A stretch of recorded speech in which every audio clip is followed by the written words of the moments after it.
지나고 보니 그 한 푼이 너무 아깝습니다. 하지만 그때는 미처 몰랐습니다. 나도 남들처럼 당연히 써야 하고 내야 하는 돈이라고만 생각했습니다. 다들 그렇게 사는 것처럼 보였으니까요. 하지만 나이 들어 보니 결국 그렇게 쓴 돈이 너무 후회됩니다. 여러분은 살면서 내가 노력만 하면 내 인생이 저절로 풀릴 것이라 생각하시나요? 잘 아시는 것처럼 우리 인생이란 어떤 선택을 하든 그 결정에 대한 미련과 후회가 남기 마련입니다. 돈도 마찬가지죠. 어쩔 수 없이 노후와 돈은 뗄래야 뗄 수 없는 사이입니다. 인생의 전반전을 어떻게 살아왔는지도 당연히 중요하지만 인생의 후반전을 잘 살아야 결국 행복한 삶으로 기억될 수 있을 것입니다. 하지만 최대한 아끼려고 해봐도 이미 부질없이 써버린 수많은 돈들이 저를 괴롭히더라고요. 현재 우리나라는 이미 고령화 시대로 접어들었습니다. OECD 회원국 중에 60세 이상 노인의 빈곤율이 가장 높기도 한데요. 나이가 들면 이제 내 몸 하나 성하지 않은 곳이 없고 예상치 못한 의료비도 크게 지출되는 경우가 많습니다. 그래서 오늘은 70이 넘은 분들의 90%가 여기에 돈 쓴 것을 후회한다는 내용을 알려드리겠습니다. 한 살이라도 더 늦기 전에 내 씀씀이를 점검을 해보는 시간이 되시길 바라겠습니다. 첫 번째는 바로 경조사비입니다. 우리는 나이가 들어가면서 아는 사람도 많아지고 주변 사람도 많아지기 때문에 어쩔 수 없이 매주 참석해야 하는 것이 남의 경조사입니다. 돌이켜보면 저는 거의 매주 남의 결혼식장을 돌아다녔죠. 언젠가 그 돈이 다시 돌아올 것이라고만 생각했습니다. 경조사에 다녀오면 거의 기본 10만 원 이상 부조를 해야 한다고 아우성인데 매주 경조사비가 10만 원씩 나가니 매달 최소 40만 원씩은 나갔습니다. 가족의 소중한 생명보험도 아니고 경조사비로만 40만 원이 나가는 것은 나중에 노년기에 들어서 정말로 아쉬운 돈입니다. 또 돌려받지 못할 가능성도 갈수록 높아지는 것이 현실입니다. 그래서 요즘은 경조사가 오히려 일종의 스트레스로 다가옵니다. 마음으로는 정말 축하도 해주고 진심을 다해 다녀오면 다행이지만 내가 소득이 없으면 경조사도 마음 놓고 갈 수 없는 것이 냉혹한 현실입니다. 그렇다고 과거에 내가 받은 만큼 돌려주지도 않고 모른 채 한다면 그것 또한 본인의 양심의 가책이 들기 마련인데요. 물론 내 경조사를 챙기신 분들에게 그 마음을 다해야 하는 게 인간된 도리이기에 굳이 가지 않아도 될 경조사까지 챙겨서 참여하시는 것은 나이 들어서 불필요한 지출 중 하나입니다. 긴 인생을 놓고 보면 경조사비가 쌓이면 정말 큰 돈입니다. 작게 세어나가는 돈이라 체감이 안 될 뿐이죠. 잘 계산해 보면 아마 여러분이 낸 돈이 작게는 수백에서 많게는 수천만 원일 것입니다. 그러니 지금이라도 내가 정말 가깝다고 생각하는 사람만 진심으로 축하해주고 그 외에는 마음으로만 진심으로 축하해주세요.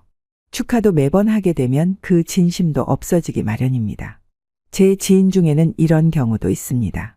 다 같이 있는 모임 카톡방에서 나는 앞으로 경조사에 참여하지 않을 거라고 선포를 하기도 했는데요. 본인의 경조사에도 아무도 안 와도 상관없다고 말하더군요.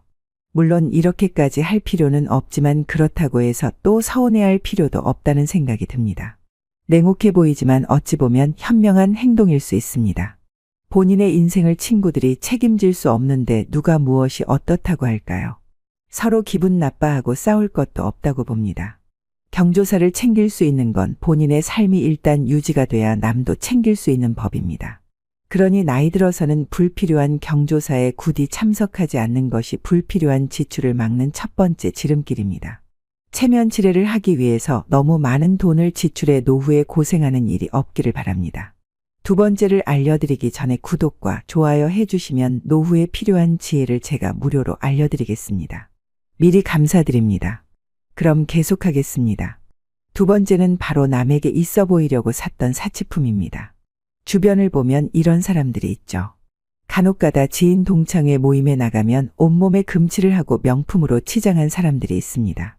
꼭 이 정도는 아니더라도 하나씩은 명품을 갖고 있기 마련입니다. 그 정도 여유가 되지 않더라도 남에게 너무 꼴리지 않기 위해서입니다. 사실 저도 그런 적이 있습니다. 하지만 나이 들어서 지출한 것 중 가장 후회하는 것은 바로 나에게 맞지도 않은 사치품을 구매한 것이랍니다.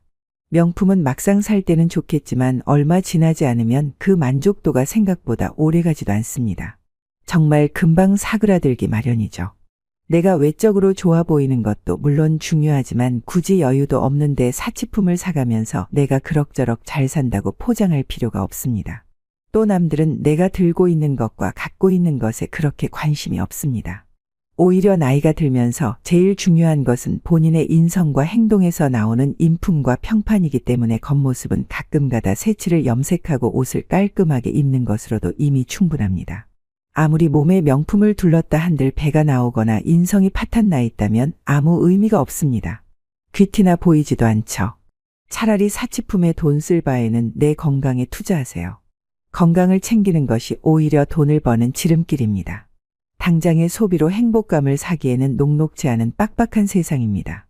욜로 하다가 골로 간다는 말이 있듯이 사치품에 돈 쓰지 말고 건강에 투자하세요. 하지만 그렇다고 해서 아무 말이나 듣고 몸에 좋다는 이상한 영양제와 의료기기를 사서는 안 됩니다.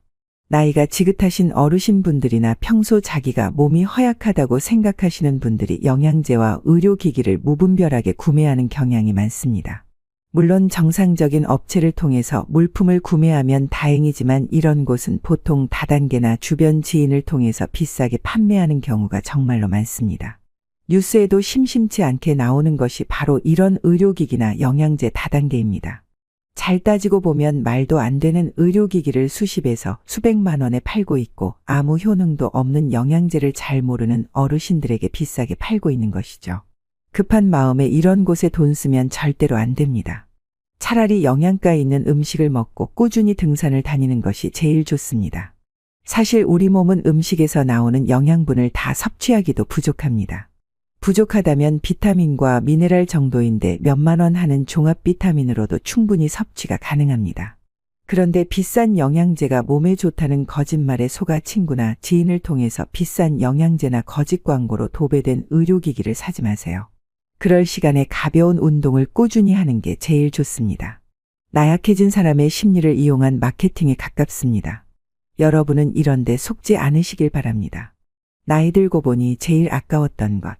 세 번째는 은행 직원이 권유하는 금융상품입니다.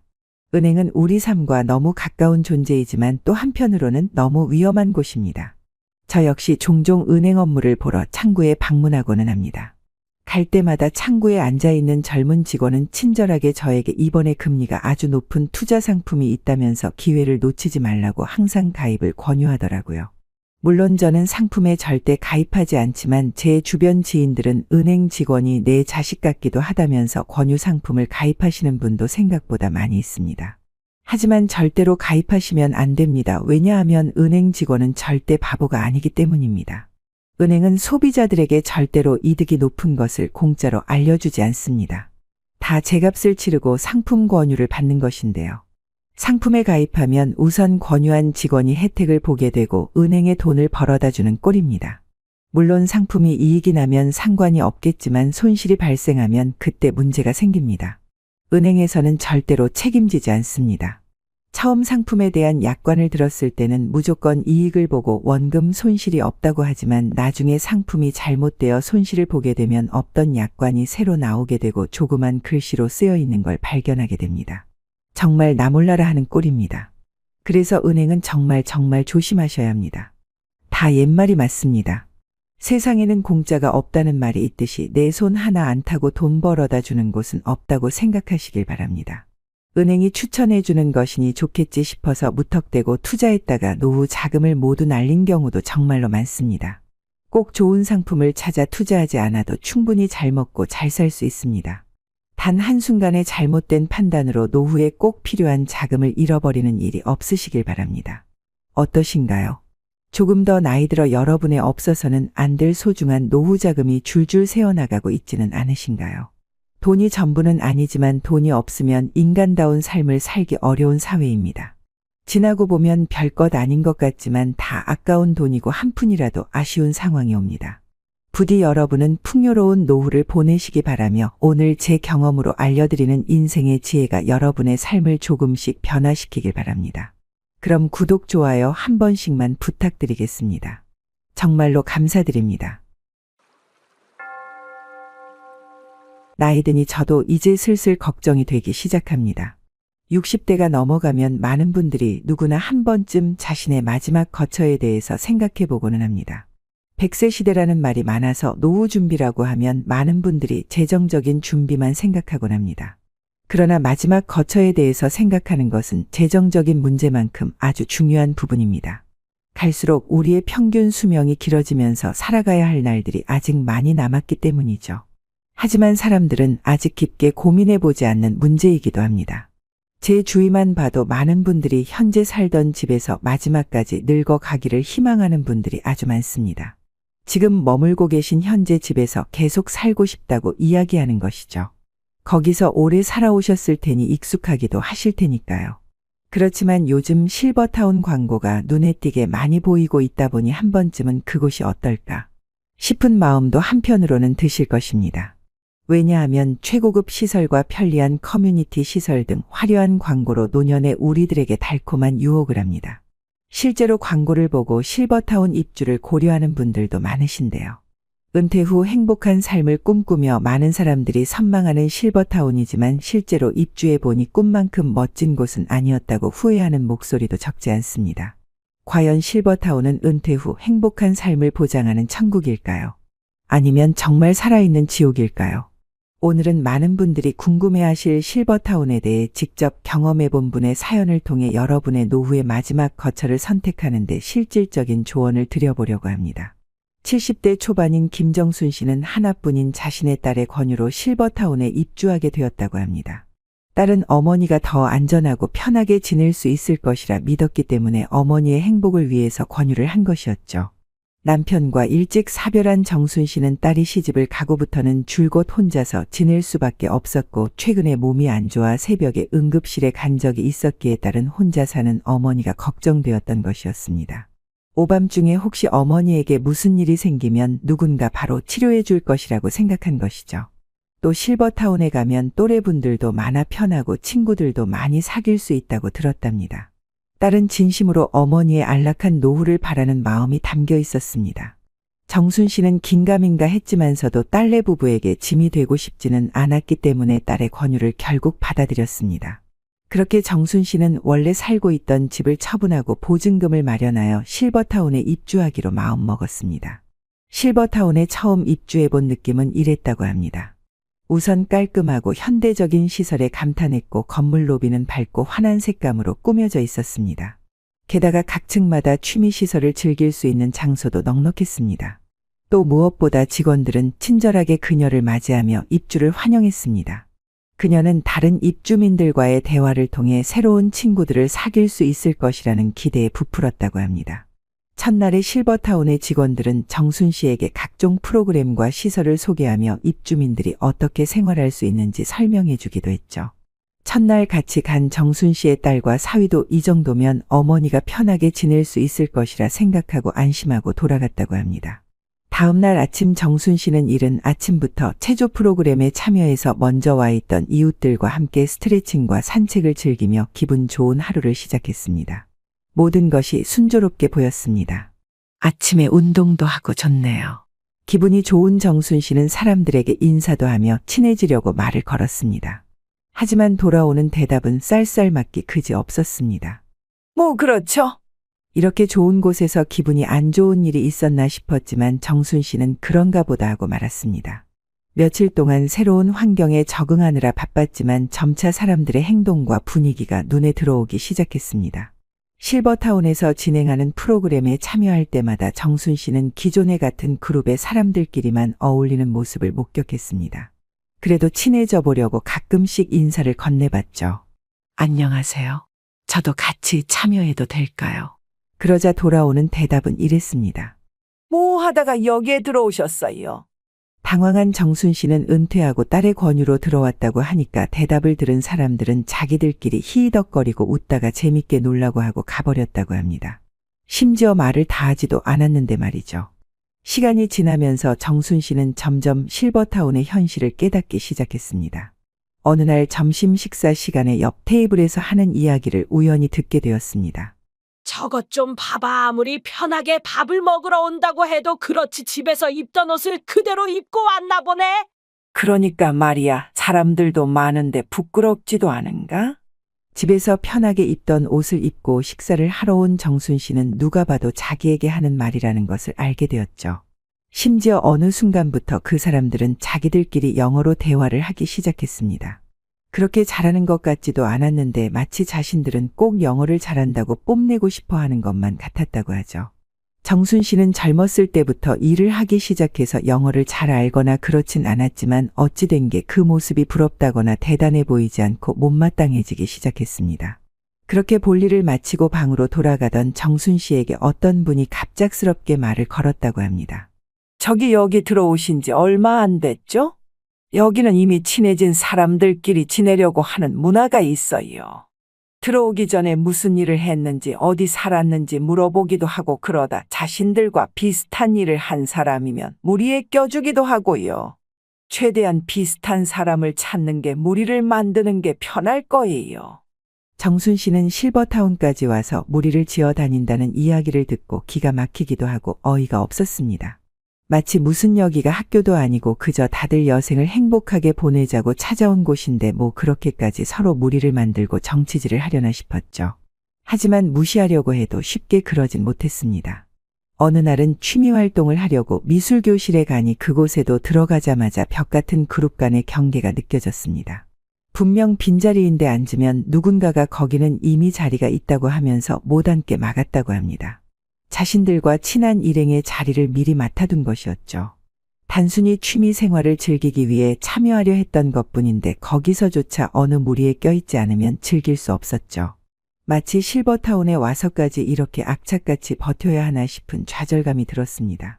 하지만 문제는 이미 살던 집도 팔아버렸고 보증금을 내버렸는데 딸에게 다시 돌아가겠다고 말하기에는 너무 늦어버렸죠. 물론 시간이 지나서 이후에 들어온 사람들과 친분을 쌓아 어느 정도 친구를 만들 수 있었지만 여전히 그곳의 배타적인 사람들의 태도에 깊은 피곤함을 느끼고 있었습니다. 영어를 배우는 프로그램에 참여하면 뭐가 그렇게 잘났다고 사람들은 서로 자신의 영어 실력을 자랑하기에 바빴습니다. 그러면서 자기들끼리 영어로 대화하며 이야기하곤 했죠. 이제 막 배우기 시작한 정순 씨는 별다른 이야기들을 하지 못했습니다. 진짜 큰 문제는 선생님에게 뭔가를 물어봐도 먼저 온 무리에게는 친절해도 정순 씨에게는 그렇지 않았습니다. 이야기를 들어보니 그 무리 중에 돈 많은 할머니가 매달 꼬박꼬박 그 선생님에게 선물을 갖다 바친다고 하더라고요. 그러다 보니 누군가가 무언가를 물어볼 때도 자신감 있게 이야기하지 못했죠. 정순 씨는 갈수록 자신감도 잃고 이곳에서의 생활이 마치 정치를 하러 온 것 같다는 느낌을 받아 매일매일이 우울했습니다. 그러던 중 홀로 어머니를 두고 온 게 걱정되었던 딸이 찾아왔죠. 엄마 잘 지내고 있었죠? 밖에서도 여기 좋다고 사람들이 부러워하던데 어때요? 정순 씨는 처음엔 괜찮다고 했지만 딸은 어머니의 얼굴에 어두운 그림자가 드리워진 것을 눈치챘습니다. 엄마 왜 그래? 솔직히 말해봐요. 엄마 뭐 힘든 거 있어요? 딸이 진지하게 묻자 결국 용기를 내서 마음을 열고 그간 실버타운에서의 생활을 이야기했습니다. 딸은 어머니의 이야기를 들으며 실버타운이 자신이 생각했던 곳과는 너무 다르다는 것을 깨달았습니다. 정순 씨의 딸은 순간 너무 억울하고 화가 났습니다. 다들 행복하자고 모인 곳에 뭐 그런 사람들이 다 있어?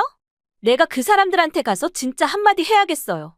딸은 어머니를 이끌고 그 사람들이 이야기하고 있는 곳에 찾아갔습니다. 저기요, 뭐가 그렇게 잘나셨어요? 어디서 배우지도 못한 것이 어른한테 대들어. 뭐라고요? 나이 드셨다고 그렇게 함부로 막말해도 돼요. 여기 와서 편가르고 창피하지도 않아요? 너 그게 어른한테 무슨 말버릇이야? 그 엄마의 딱 그 자식이구만. 사회에서 얼마나 잘났으면 그렇게 사람들을 무시하면서 살아요? 그리고 무슨 이유에서든 우리 엄마 무시하면 진짜 당신 가만 안 둘 거야. 그 길로 딸은 정순 씨와 함께 짐을 싸서 나왔다고 합니다. 원래 기간을 다 못 채우고 나와서 보증금이 조금 깎이긴 했지만 그 돈으로 딸이 사는 곳 근처에 전세집을 얻었습니다. 비록 아담한 아파트이지만 거기서 화분도 키우고 걸어서 손주들을 보러 갈 수도 있어서 정순 씨는 행복했습니다. 물론 처음에는 적응이 쉽지 않았습니다. 그래도 벌써 꽤 오랜 기간 실버타운에서 살다 보니 그곳에서 모든 것을 제공해주던 편리함에 익숙해졌던 것이죠. 그녀는 집안일을 하며 처음에는 어색하고 불편함을 느꼈지만 시간이 지나면서 언제 그랬냐는 듯 금방 적응했습니다. 이제 매일 아침에 꽃을 가꾸는 일은 그녀에게 큰 기쁨을 주기도 했습니다. 오히려 해야 할 일이 많다 보니 알아서 부지런해지게 되었죠.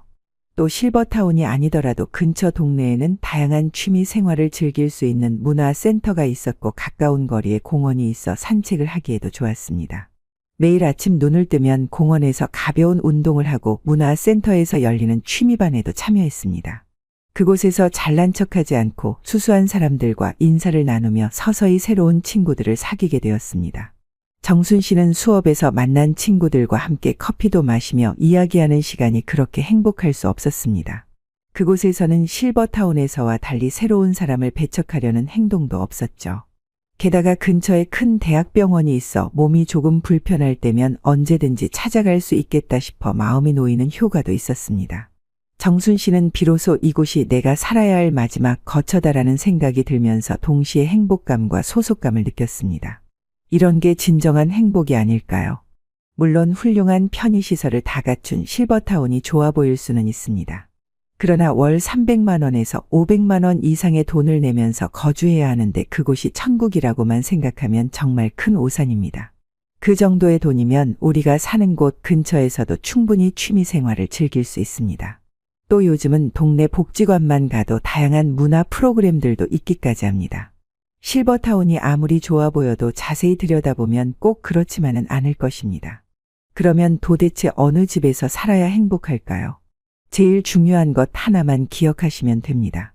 분명한 건 노후에 내가 머물 집은 따로 있다는 것입니다. 우리가 집을 소유하고 있으면 재산세 및 관리비 같은 여러 가지 유지 비용이 발생됩니다.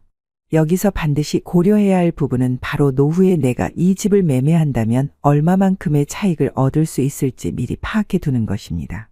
나이가 들어 내가 거동이 불편해 돌봄시설이나 병원에 가야 할 때를 감안해서 그 비용을 충당할 수 있을지 준비해야 하기 때문입니다.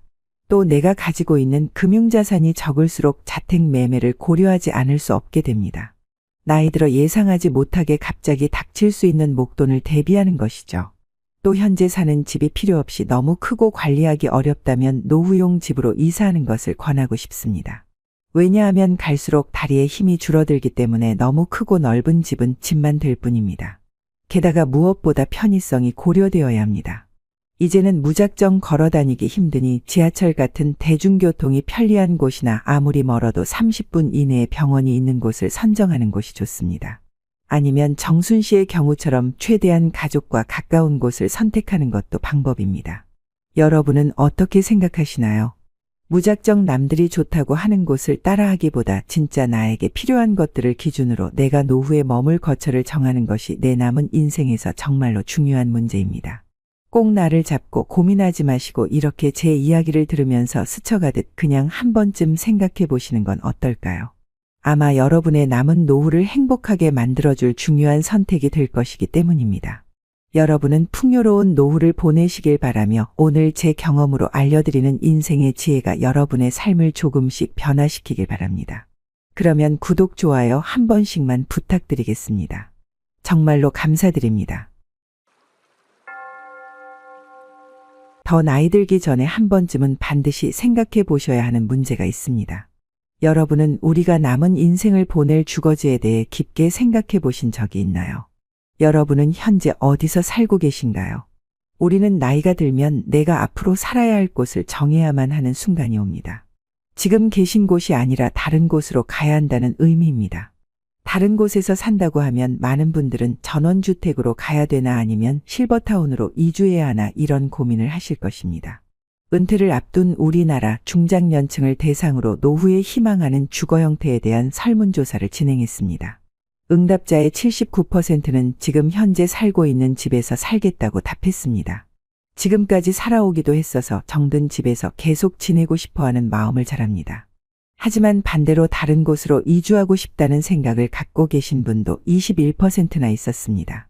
여러분은 어떻게 생각하시나요? 은퇴 후 어디에서 살 것인가는 기본적인 의식주에 포함되기 때문에 은퇴 생활에서 매우 중요한 문제입니다. 하지만 많은 분들이 선택을 미루고 계시다가 진짜 문제가 닥쳤을 때 부랴부랴 거주지를 선택하느라 잘못된 곳을 고르는 안타까운 경우도 많습니다. 오늘은 노후의 거처를 선택할 때 반드시 고려해야 하는 것들에 대해서 현실적으로 알려드리도록 하겠습니다. 제 이야기를 들어보시고 현재 고민하고 계신 부분에 대해서 자유롭게 의견 남겨주시면 정말 감사하겠습니다. 우선 제일 많이 궁금해하실 만한 것부터 말씀드리겠습니다. 우리가 집을 구할 때 반드시 피해야 하는 것은 바로 전원주택입니다. 은퇴자들이 제일 많이 환상을 갖고 있지만 또 제일 후회하는 집은 전원주택입니다. 많은 이들이 퇴직 후 전원주택에서의 삶을 꿈꾸곤 합니다. 자연 속에서 여유롭게 지내고자 하는 마음에서 출발하지만 실제로 전원주택 생활은 예상과 다른 현실을 맞이할 때가 많습니다. 첫 번째로 전원주택 지역은 주변에 편의시설이 부족한 경우가 많습니다. 주변에 병원이나 복지시설이 적어 의료 서비스의 접근성이 낮고 사회적 활동을 할 장소도 제한적인 경우가 대부분입니다. 이런 상황은 건강관리와 사회적 연결에 어려움을 만들게 됩니다. 또한 전원주택 지역은 종종 인구 감소와 관련된 경제적 문제를 겪고 있어 내가 구매한 부동산 가치가 지속적으로 하락할 위험도 있습니다. 실제로도 분양을 진행한 대부분의 전원주택 중에서 그 분양가를 유지하는 전원주택의 비율이 현저히 적다고 합니다. 사고 싶은 사람이 부족하다 보니 그 공급을 받아주지 못하는 것입니다. 이로 인해 노후 자금 관리에 치명적인 영향을 미칠 수 있습니다. 전원주택에서의 외로움은 또 하나의 문제입니다. 자연 환경이 제공하는 평화로움은 일시적인 만족을 줄 수는 있지만 오랜 시간 동안 적은 인구 밀도와 활동 부족으로 인해 고립감을 느낄 수 있습니다. 실제로 일본과 같은 고령화 사회에서도 많은 이들이 시골에서 도시로 돌아오는 추세를 보이고 있습니다. 이는 전원 생활이 예상과 달리 많은 어려움을 가지고 있다는 걸 뜻하죠. 가기 전에는 그렇게 좋아 보였던 곳이 실제로는 외로움, 벌레, 유지보수의 어려움으로 인해 직접 살아보니 정말 후회스럽다고들 합니다. 또 제일 큰 문제는 황금성이 좋지 않아서 전원주택을 매매하고 다시 돌아가는 게 정말로 어렵다는 것입니다. 따라서 전원 생활을 고려하고 계신다면 우선은 절대로 바로 구매하지 마시고 일정 기간 월세로 살아보는 것을 추천드립니다. 이를 통해 전원 생활이 자신에게 맞는지 실제로 경험해 볼 수 있고 만약 필요하다면 도심으로 쉽게 돌아올 수 있는 계획을 세우는 것이 현명할 것입니다. 이런 정보를 여러분께 공유해드리는 저를 위해 구독과 좋아요 한 번씩만 부탁드리겠습니다. 그럼 미리 감사드립니다. 계속해서 여러분이 후회하지 않을 노후의 거처를 선택하는 방법은 바로 넓은 평수의 집은 피해라입니다. 많은 시니어분들이 자녀가 독립한 이후 부부만 남게 되어도 여전히 넓은 평수의 집을 선호하는 경우가 있습니다. 특히 명절이나 가족 모임을 할 때를 생각해서 더 넓은 공간을 원하시는 분들까지 계십니다. 하지만 이러한 선택이 현명한 결정은 아닐 수 있습니다. 노후를 생각해 본다면 그저 넓은 평수의 집은 예상치 못한 경제적 부담과 노후 자금의 비효율을 초래할 수 있습니다. 우선 큰 집은 그 유지 관리에 더 많은 비용이 들어갑니다. 세금이나 관리비 그리고 난방비 등 주거 관련 비용이 크게 증가하며 이는 노후 자금을 조금씩 그리고 야금야금 꾸준히 감소시킬 수 있습니다. 또한 부동산 시장 추세에 따라 넓고 큰 집의 수요가 감소하고 있습니다. 1인 가구의 증가와 젊은 세대 중 결혼을 하더라도 자녀를 두지 않는 경우가 늘어나면서 넓은 주택에 대한 수요가 줄어들고 있는 것이죠. 이러한 사회적인 변화는 나중에 내가 소유한 큰 집을 매매하고자 할 때 시세가 하락해서 매매가 곤란한 경우가 발생할 수 있습니다. 따라서 노후에는 너무 넓은 집보다는 관리가 용이하고 경제적으로 부담이 덜한 적당한 크기의 집을 선택하는 것이 현명합니다. 그동안 살던 집이라 당장 떠나는 것이 어려울 수 있다는 것은 잘 알고 있습니다. 하지만 이런 선택은 장기적인 관점에서 더 안정적인 노후 생활을 도모할 수 있게 도와줄 것입니다. 하지만 그렇다고 해서 너무 극단적으로 평수가 낮은 집에 가는 것은 또 피해야 합니다. 무조건 작은 집으로 가야겠다는 생각에 10평 미만 집을 선택하는 경우도 있는데요. 보통 정부에서 지원하는 실버 임대주택의 경우에도 전용 8평에 10평 정도가 많고 오피스텔의 경우에도 10평이 제한되는 곳이 많습니다. 하지만 나이가 들면 너무 좁은 집에는 살 수 없습니다. 자기가 원하는 물건을 놓고 정신적 안정감을 추구하기에 최소 조건이며 흔히 말하는 복지적 공간이라고 합니다.